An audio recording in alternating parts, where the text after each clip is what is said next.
In this movie, I want to give you a sense for how you can combine black and white along with a channel mixer in order to take advantage of the best of both features. So here we're looking at that infrared effect that we created a few movies back using the channel mixer. And as you may recall, we had posterization problems, and I didn't even address all of them. If you look closely in the upper left-hand corner of the image, you'll see that there's more posterization in the background, and we have some weird highlight details along the top of the younger woman's hair. So I'm going to go ahead and zoom out, and I'm also going to throw away this layer of Gaussian blur because we're not going to need it. We're going to mask those posterized areas away. So I'll right-click on the word Smart Filters and choose Clear Smart Filters.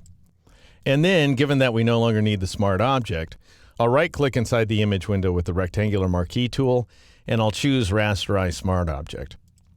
And the reason that's a good idea is because smart objects add to file size. So if you don't need them, don't use them. Now I'm going to turn off that channel mixer layer and click on it so that'll create the black and white layer on top of it. And you can either choose black and white from the black-white icon at the bottom of the Layers panel, or if you have the custom shortcut, press Control-Shift-B or Command-Shift-B on the Mac.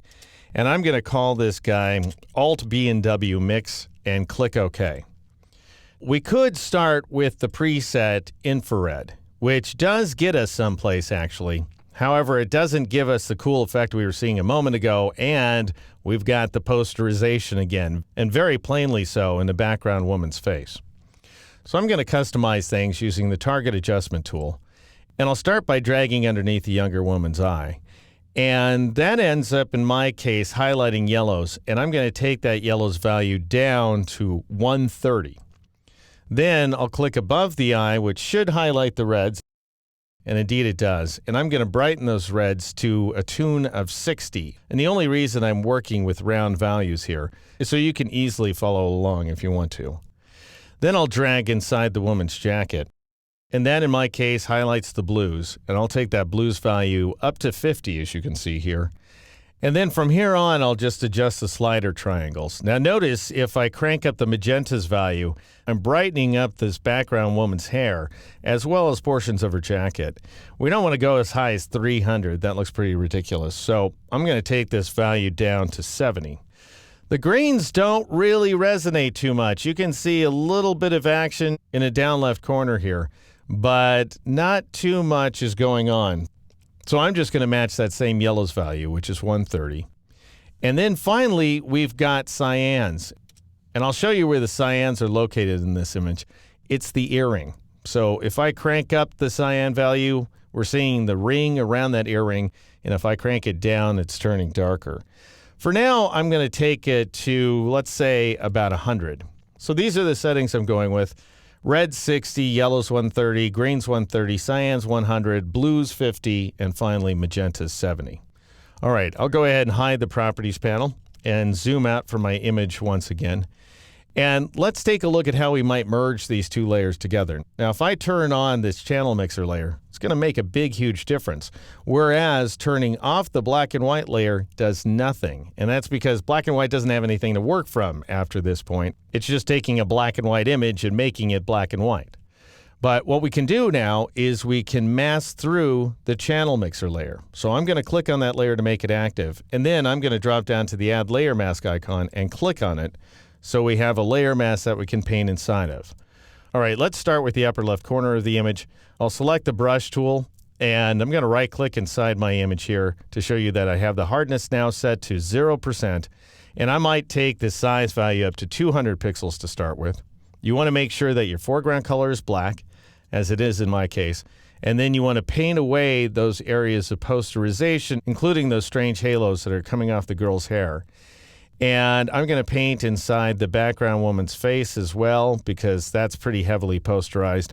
And I might paint down into this region of the image, scroll down here so I can see more of that out of focus background and paint it away.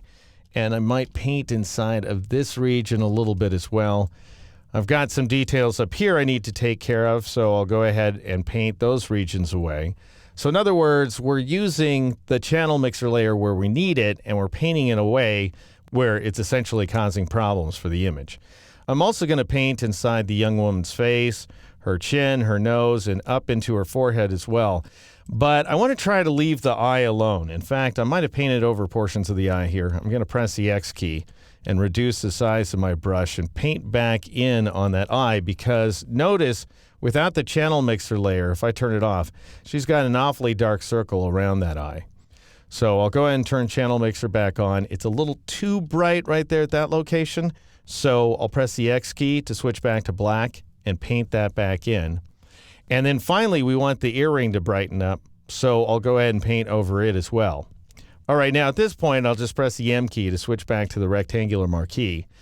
And I want to reduce what's known as the density of this layer mask. That is to say, rather than having the black portions of the layer mask absolutely hide the contents of this layer, I'd like them to mostly hide the layer. And you get to the density value by double-clicking on the layer mask thumbnail here inside the Layers panel. That brings up the Properties panel. And notice if I reduce the density value to 0, that changes the entire layer mask back to white, and we are once again seeing the effects of the channel mixer layer across the entire image. And if we change the density value back to 100%, then all of our black brush strokes are returned to black, and they're absolutely hiding the effects of this layer. I want to split the difference a little bit, so I'm going to click inside that value and press Shift down arrow 3 times to reduce the density value to 70%, which turns the blacks of the layer mask to dark gray. And it does so temporarily, so you can always come back and change your mind later. All right, now I'm going to hide the Properties panel. And the final thing I want to do is I want to brighten up that earring a little bit. And I'm going to do that by double-clicking on the thumbnail for the Alt B and W mix layer. And I'm going to increase that cyan's value dramatically. In fact, I'm going to take it up to 260 in order to compensate for what's going on with the channel mixer layer.